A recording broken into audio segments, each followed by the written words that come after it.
My daughter said, "You're too old to matter." She gave my room to her in-laws. So I gave my $28.00 estate to someone she hates. I remember exactly when it happened. My hands still tremble at the memory. I was in the kitchen, early afternoon light pooling on the worn wooden floorboards. I had just finished washing the teacups for the party upstairs, cups I had polished carefully, imagining the guests might pause to admire them. Then, thud, a sound I will never forget. I turned, and there it was, my shoes. My beloved shoes. The pair I'd crafted myself from supple olive green suede and soft, arch-supporting insoles, stained lightly with the scent of leather and midnight oil. I had worked on them for weeks to make them just right for her. Her favorite childhood style, the way her little feet used to dangle off the edge of the front porch when she was 9, and now, discarded, thrown with contempt into the trash bin right at the foot of the kitchen counter. Then I heard her voice, sharp, cold, dripping with disdain. "Shoes? Again?" Her eyes flicked up at me. "Don't you see how outdated and ugly they are? Do you think I need this peasant trash?" Laughter bubbled in the air behind me. The guests, my daughter's friends, her partners, the kind who snack on kale smoothies and talk branding, smirked and exchanged glances. I felt my breath hitch. My heart lodged in my throat. But I stood still. I had nothing to say. What could I say? Halfway into the room's silence, I heard a soft click somewhere beneath the kitchen table. If you feel justice deserves celebration, smash that hype button. Let us keep stories like this alive, echoing far beyond the basement. Your support helps us bring understanding and love to those who deserve it. Thank you so much. Keep listening. Still she continued, her voice rising, cruel.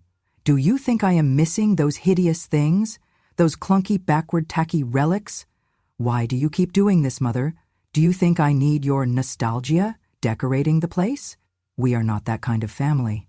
I watched the shoes, crumpled in their garbage fate. I watched her, my child, the one I carried for 9 months, taught to walk, taught to speak, called my work relics of poverty. I felt every broken stitch in my heart. I thought, let them all laugh. Let them believe I am passé, worthless, obsolete, because at that moment, I remembered something they did not know. I am still the one who saved her toes from splinters when she ran barefoot in the yard. I am still the one who measured each curve of her feet, day after day, so I could make shoes that fit perfectly. I am still the one who worked through nights so she could step forward into life with comfort and dignity. The room fell quiet again. Then she added with soft precision, "Don't think you can show up here again with your sentimental trash. This is the world now, and you are not part of it." And then she turned away, as if she had just delivered a finishing note on a performance.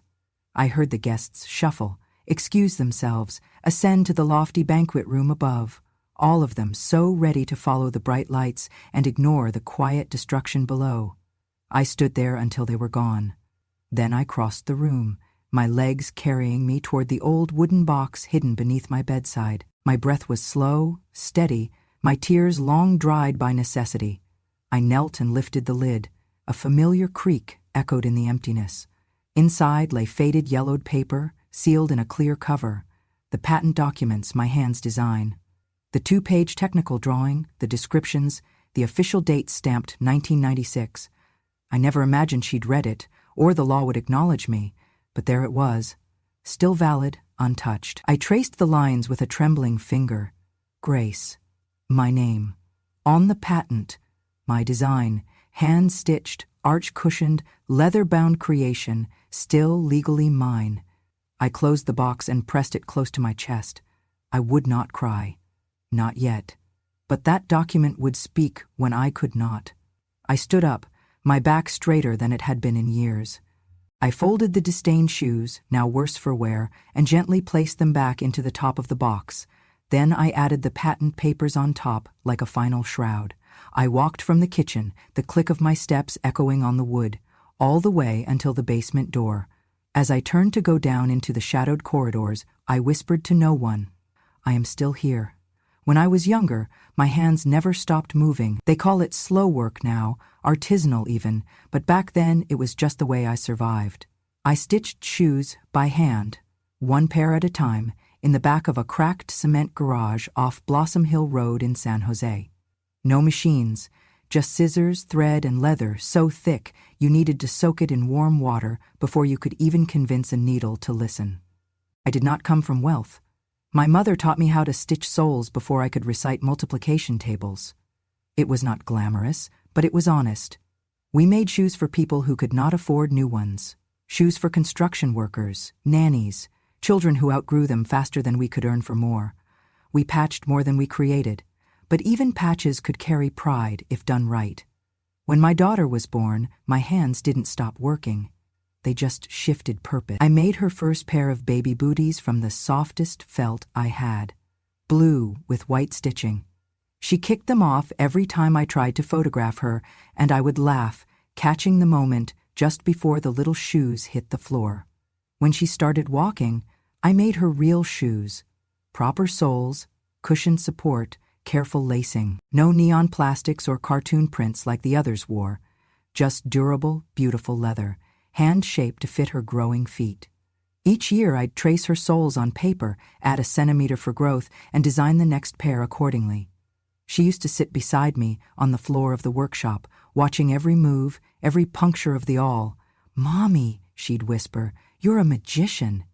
I would kiss her forehead and tell her, "A magician with glue on her hands, maybe." She smiled once and said, "When I grow up, I'll make sure you never have to work again." I believed her. She believed in herself, too. Until middle school came, that was when the whispering started.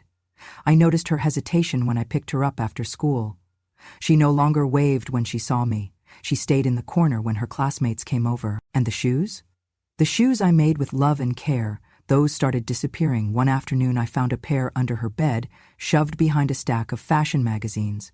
The insoles were scuffed, the heel barely worn. When I asked why she wasn't wearing them, she shrugged. "They don't match anything I have."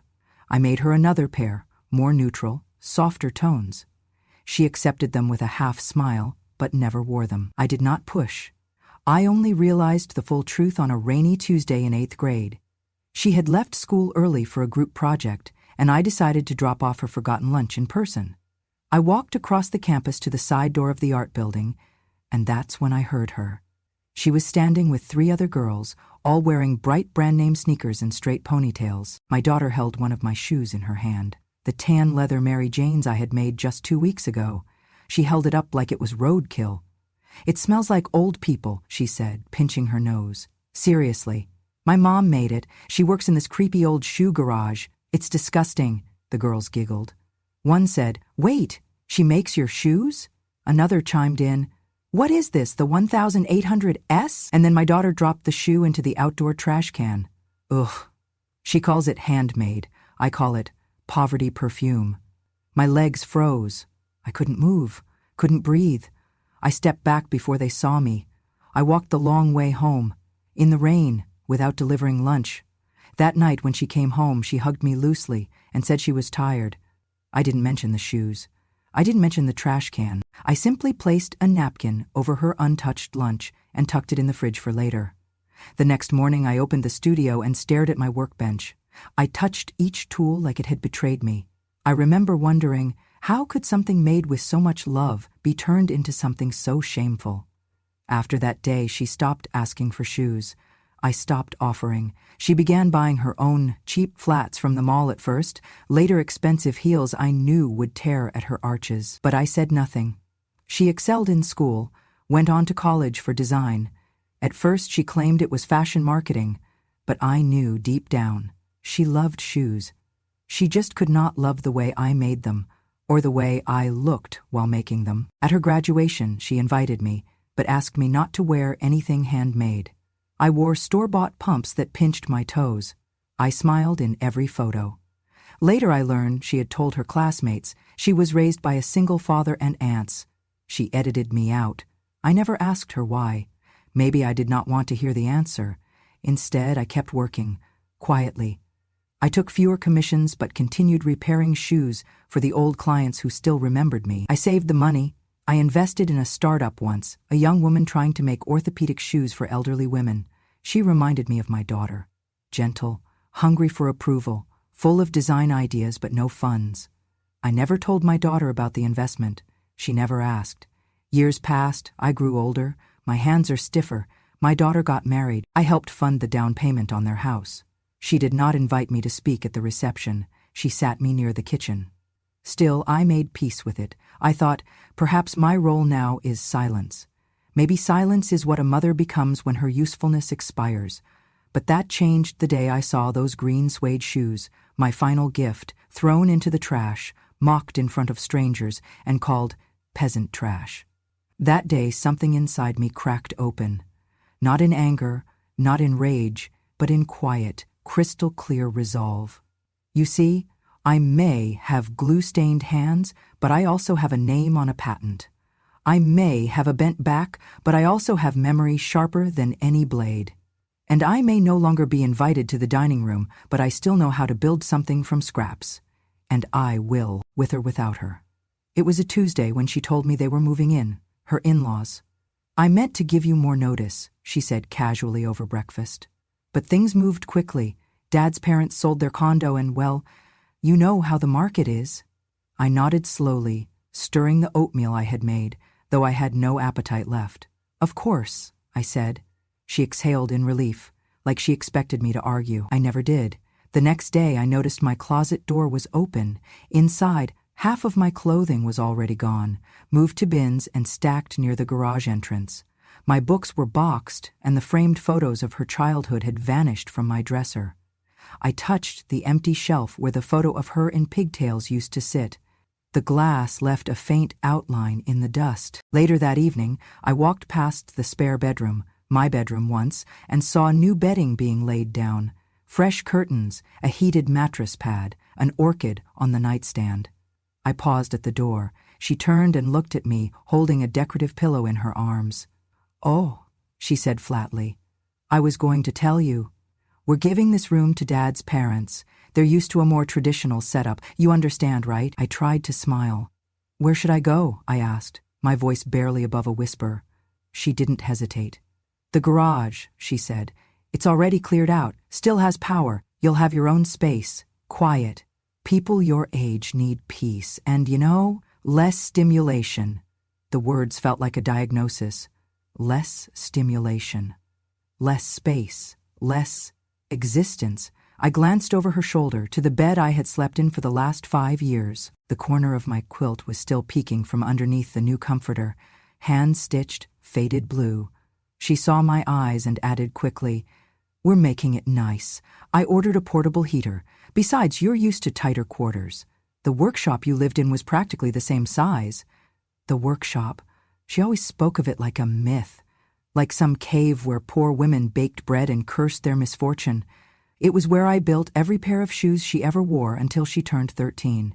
She turned away before I could say anything else, fluffed a pillow, and muttered, "This is a new chapter, Mom. You can't cling to old rooms forever." A new chapter? What chapter was I in then? The footnote? The appendix? Later that night, I quietly moved my things, what little had not already been packed, to the garage. The space was cold, dusty, and smelled faintly of fertilizer. A single bulb hung from the ceiling, swinging slightly from the breeze that slipped in through the cracked door frame. There was a foldable cot and one of those plastic drawer organizers she probably bought from a clearance bin. My shoes were in a laundry basket. My clothes hung from a pipe with a string of twine. I sat down and looked around. So this was my room. A room with no windows, no air circulation, no memory. Just storage shelves, gardening tools, and an elderly woman tucked in between the lawnmower and the recycling bin. I did not cry. I had spent too many nights in colder places. I had slept on workshop floors, hospital chairs, and in buses that took me home too late for dinner. But something inside me did ache, not from humiliation, but from recognition. They had written me out of the story. Not with cruelty, not with shouts or locked doors, but with calm, polished language that left no room for negotiation. It was as if I had been gently erased, sentence by sentence. That night I could not sleep. The heater made a ticking sound, and the insulation did little to muffle the voices upstairs. I could hear them laughing, talking about renovations. The wedding anniversary coming up. Her mother-in-law mentioned something about converting the garage into a wine cellar. I closed my eyes and pulled the blanket up to my chin. Around midnight, the door creaked open.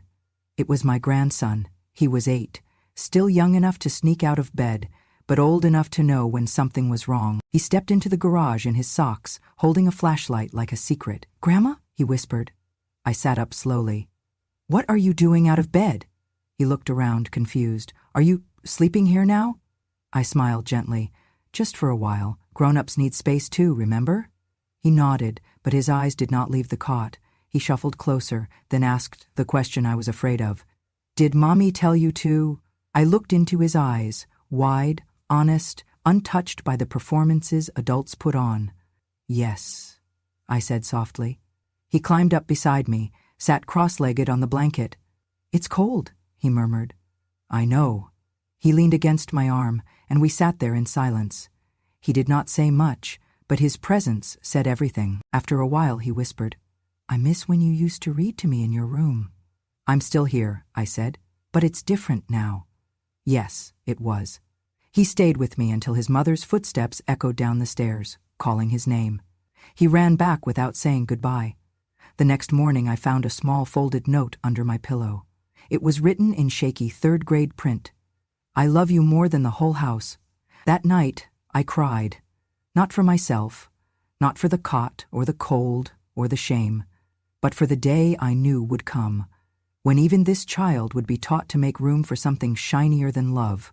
And that is when I began to think, not about revenge, not yet, but about worth, about what it meant to have it taken, and how, sometimes, you have to take it back without asking. It started with the sound of laughter, not the soft, honest kind that comes from surprise or joy. No, this was the clipped kind, sharp, rehearsed, rising in rhythm with clinking glasses and shallow compliments. It floated down the staircase and seeped through the crack beneath the garage door, reaching even the cold concrete where I lay. I heard footsteps, high heels clicking across the tile floor. Music played upstairs, some trendy jazz fusion mix, the kind that is meant to sound expensive. I pulled my shawl tighter around my shoulders and sat up slowly on the edge of the cot. Another round of laughter erupted, and then applause. I stood and opened the door to the garage, careful not to let it creak too loudly. I poked my head into the hallway. Balloons, streamers, a smell of baked brie and champagne. I saw slivers of pastel pink decorations and gold foil letters peeking from the stairwell. Something about Fabulous 40 shimmered near the ceiling. I took a tentative step forward. It had to be her birthday, of course. I had not been told anything, not directly, but I recognized the signs. I followed the scent of the food toward the kitchen, where the catering trays were laid out in neat, symmetrical rows. Fancy sandwiches, imported cheeses, little cups of gazpacho with edible flowers floating on top. I spotted Marina, the housekeeper, a sweet girl, young, polite, always addressing me as ma'am, even when others did not. She looked up in surprise when she saw me. "Oh, Mrs. Grace," I smiled gently. "Busy day, huh?" "Looks like a lot of people are visiting," she hesitated. I could see the conflict in her eyes, one part fear, one part apology. Then she said softly, "They didn't tell you." I kept smiling. "Tell me what?" She lowered her voice and glanced toward the stairs. "Ms. Rachel asked that you not come upstairs during the event. She said she wanted to keep things streamlined." Streamlined? I had been streamlined out of my daughter's birthday. I stood still, trying to process the humiliation quietly with dignity. "I see," I said. I'm so sorry, ma'am," she whispered. "I think she just didn't want questions about family. You know how people talk." Yes, I knew. I looked down at my slippers, the ones I had stitched myself last spring. Worn thin now, the soles slightly frayed. Suddenly I felt conscious of them, as if they betrayed something about me, something too real, too raw for the polished company upstairs. Marina reached out as if to say something else, but I shook my head gently. "It's all right, dear.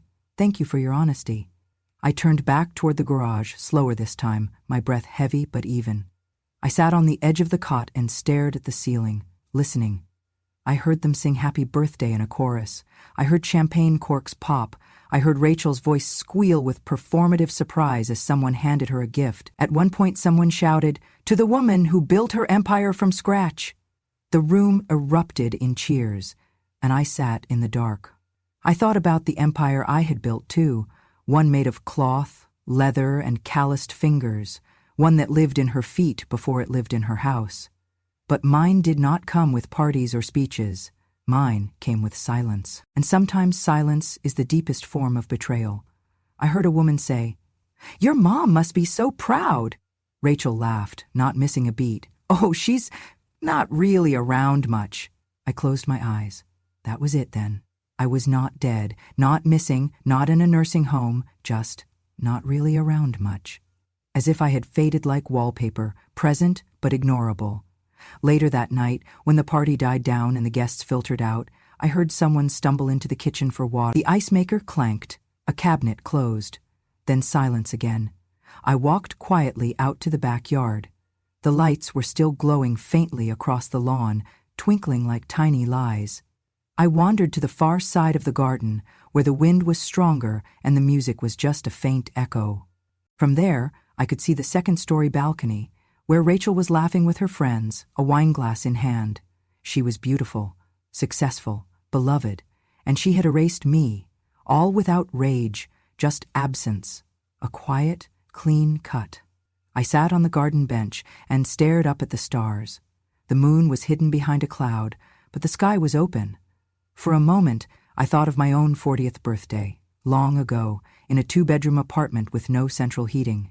She had made me a card with macaroni glued to it and spelled my name wrong. I had still framed it.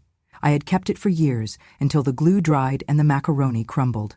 I had loved that card more than I loved any gift she would receive that night. It was then I realized I would not survive another birthday like this.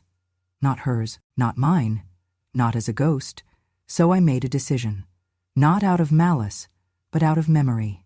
I went back into the garage, opened the wooden box beneath my cot, and pulled out the file folder.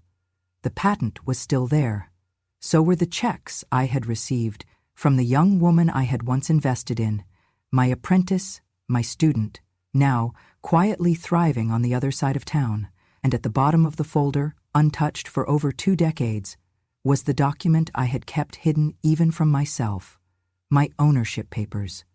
Not of a house, but of a process, a design, a name. The name she had borrowed without credit, without gratitude, and without understanding its value. I placed all the documents on the cot in front of me, and I smiled, not bitterly, not sadly, just finally, because silence had given them space to erase me, but paper would bring me back. I woke before dawn the next morning. The garage, the place I now called my room, was empty and cold. The cot was neatly folded, the plastic drawers gone. Even the faint scent of mowed grass was gone. In its place, nothing. No note, no sign of any disturbance. Just the emptiness of true absence. I stepped inside the house, through the slightly cracked door near the stairs. The floors were pristine. The house was silent. I climbed the stairs and walked through each room, calling softly, "Rachel?" Silence. Not a footstep. Not a mom. Nothing. I returned to the garage and sat down on the step. I waited, and waited, and waited, but no one came. At noon I heard voices upstairs, laughter, conversation. They didn't ask for me. They didn't notice I was gone. At 3 I imagined someone might come looking, maybe ask, "Where's Mom?" Maybe stick their head down here. No one did. Evening came. She ordered sushi for dinner. I could hear them chewing and clicking chopsticks, recounting stories, and finally lights went out. Just another night without me. I lay down on the cold concrete and closed my eyes. Days passed. No phone call. No message. No police asking if I needed help. I was already not there. 9 days later, when I had forgotten what warmth felt like, there was a knock on the garage door. Slow, polite. I opened it. There stood a man in a suit, late 30s, warm eyes behind wire-rimmed glasses. "Hello, are you Mrs. Grace?" His voice was careful, respectful. "Yes," I said softly, "I am." He looked down at a thick envelope in his hand. "My name is Michael Rosenthal. I'm a lawyer. I was asked to deliver some documents to you." My chest tightened. "One of them is a formal notice revoking your guarantee on the bank loan for the house." I did not blink. "And another," he said, holding a second folder, addresses a patent that you hold, currently being used by a company. A cease and desist is included." He paused. "I'm sorry," he said, "and this has already been forwarded to a human rights organization, along with recorded statements and testimonial evidence regarding defamatory remarks made against elderly persons."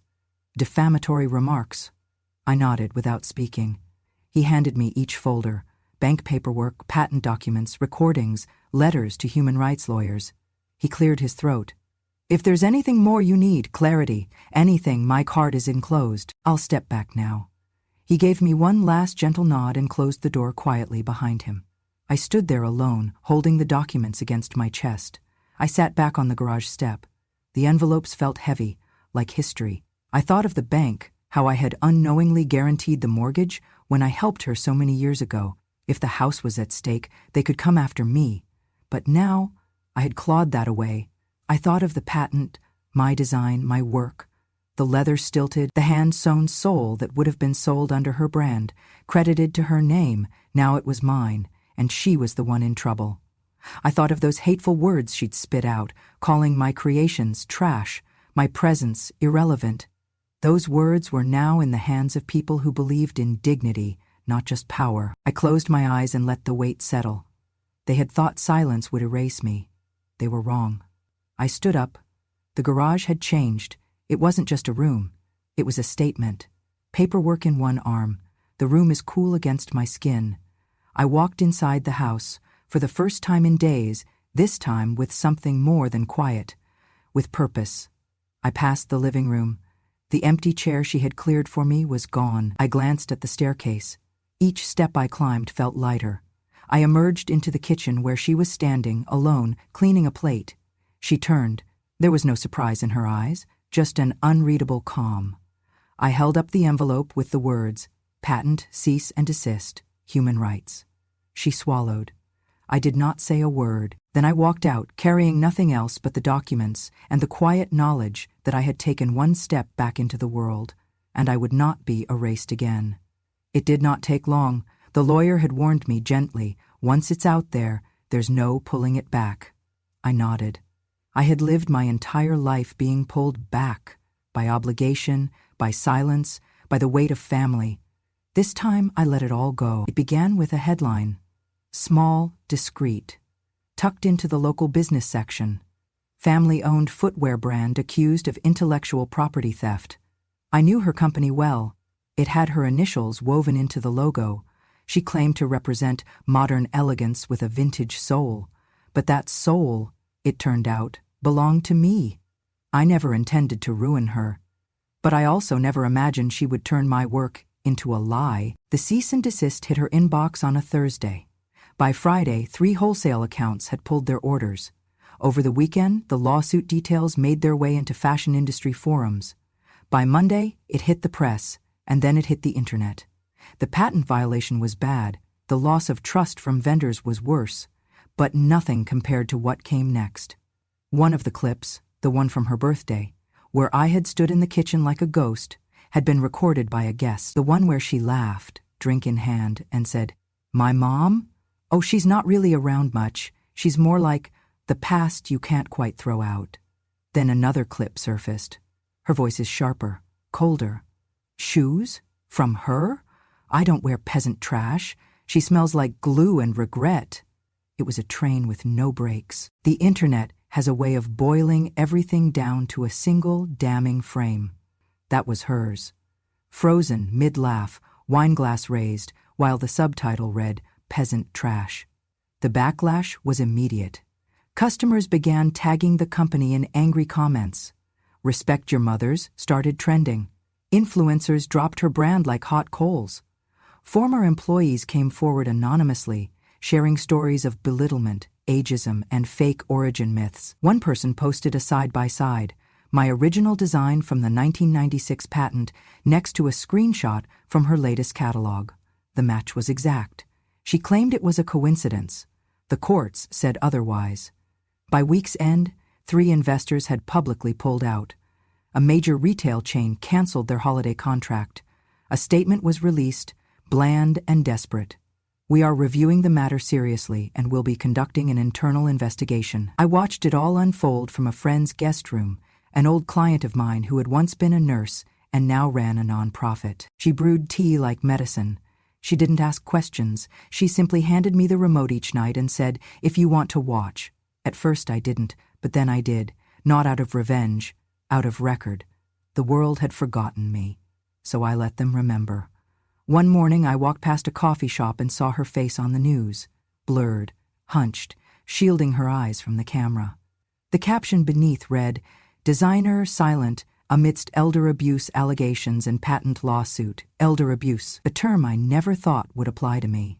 But that was what it was, wasn't it? Not with fists, not with bruises, with erasure, with exile, with silence. And now the silence was broken. She released a statement through her publicist, all fluff and fog.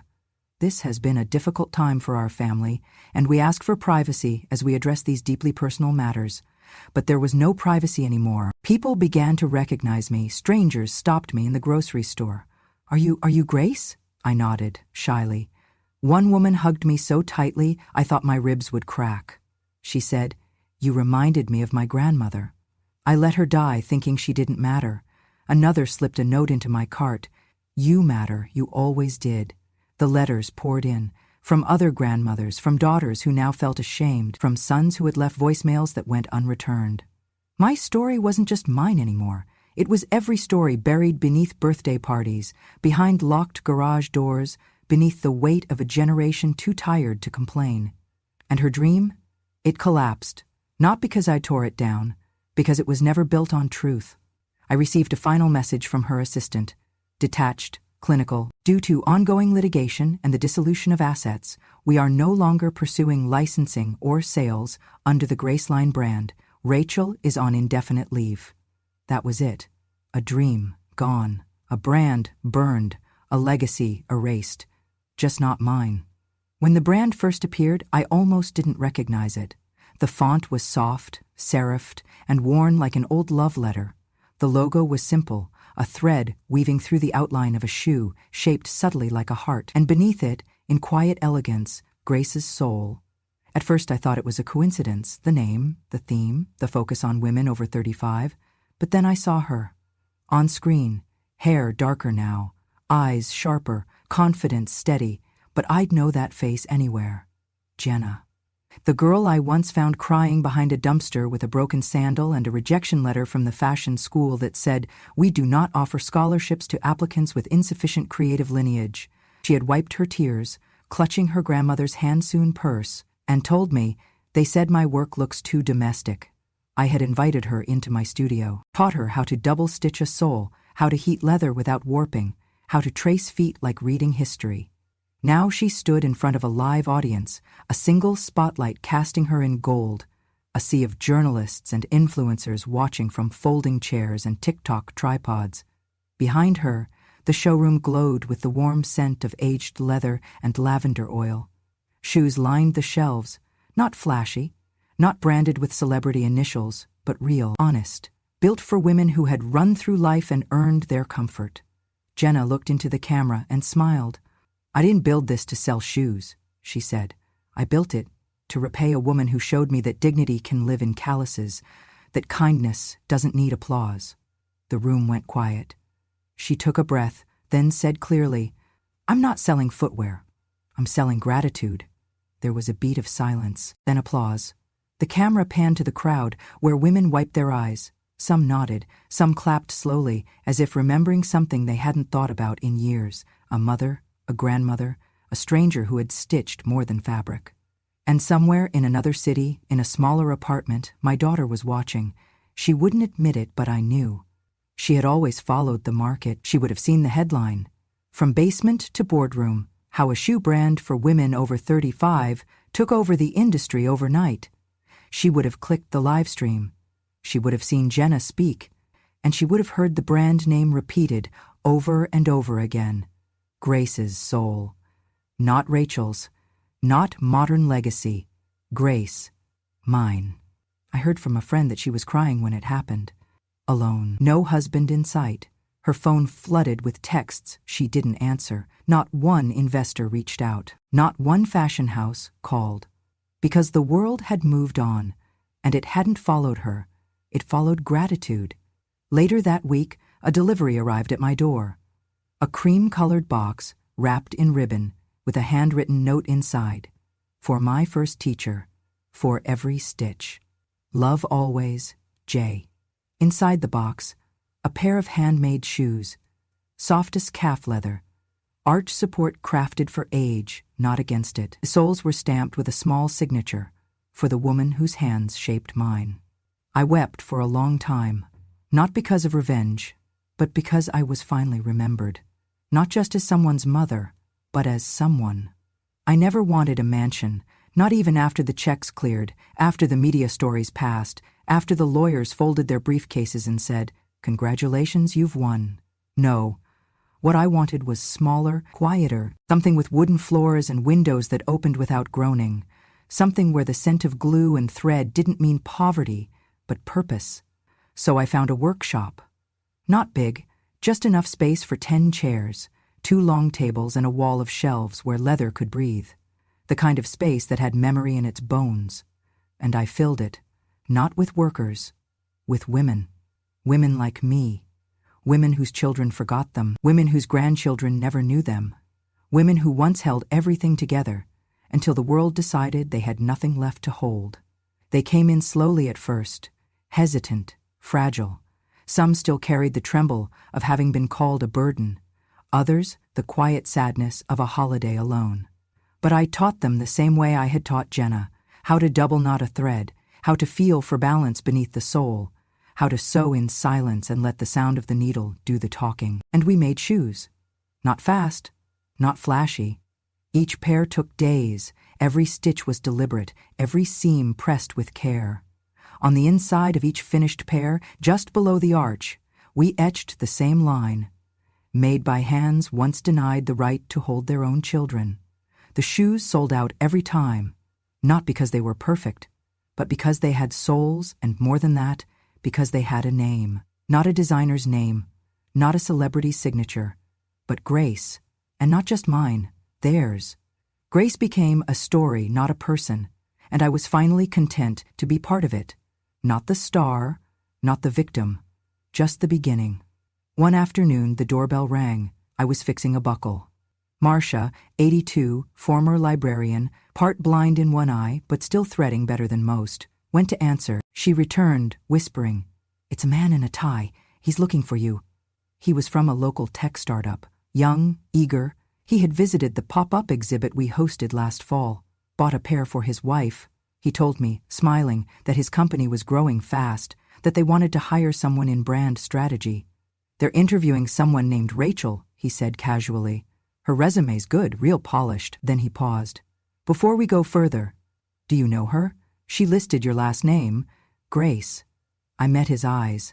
"I know her," I said. He nodded, not asking more. "But I'll say this," I added gently. "This place, it's built on a kind of truth most resumes don't hold." He smiled. Later, I found out the rest, from a friend who worked the front desk. Rachel had shown up in heels too high for the gravel path. Her makeup was perfect. Her answers are sharp. But when the founder, who wore shoes my hands had trained someone else to make, asked, "Do you have any connection to Grace?" She paused, looked down, and said nothing. There was no place for her there, not because she was my daughter, but because she had spent her life pretending I wasn't her mother. You see, sometimes the final door doesn't slam. It just never opens. Years passed. The workshop kept going. We made fewer shoes, but better ones. We started printing names inside, first names only. Dolores, Naomi, Etta, stories in every pair. And one day, I made a pair for myself. Not to wear, to remember. Dark brown leather, hand-tooled, no polish, just honesty. On the inside I wrote, "Grace, for the last step I'll ever take."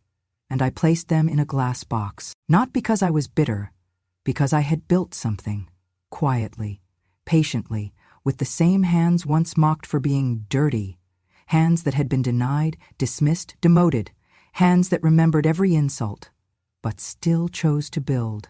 One stitch at a time, and that, my dear, is how a woman like me, forgotten in a garage, written out of birthdays and boardrooms, became the name stitched into the soul of a new legacy, not with shouting, not with fury, but with truth and time. If this story stirred something in you, if it reminded you of someone who was once cast aside, someone who deserved better, then don't let it end here. Hit that subscribe button to follow Grandma True Stories, where the quietest women in the room finally speak. Because revenge has no expiration date. And wisdom remembers everything.